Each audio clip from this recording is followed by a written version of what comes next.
आशीर्वाद देहब ये चैनल के आप लोग सब्सक्राइब करी जा। नमस्कार दोस्तों, लेकर आए आपके लिए एक बवाल खबर।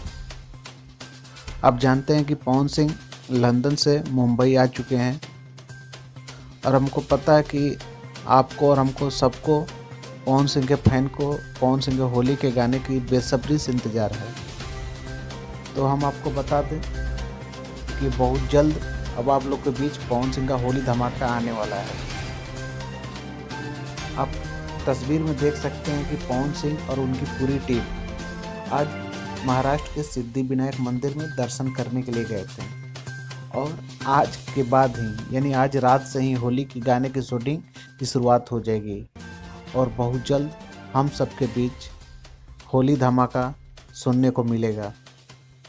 बस इस तस्वीर से विरोधी परेशान है और गाना आने के बाद पता नहीं उनका क्या होगा, अंदाज़ा नहीं है।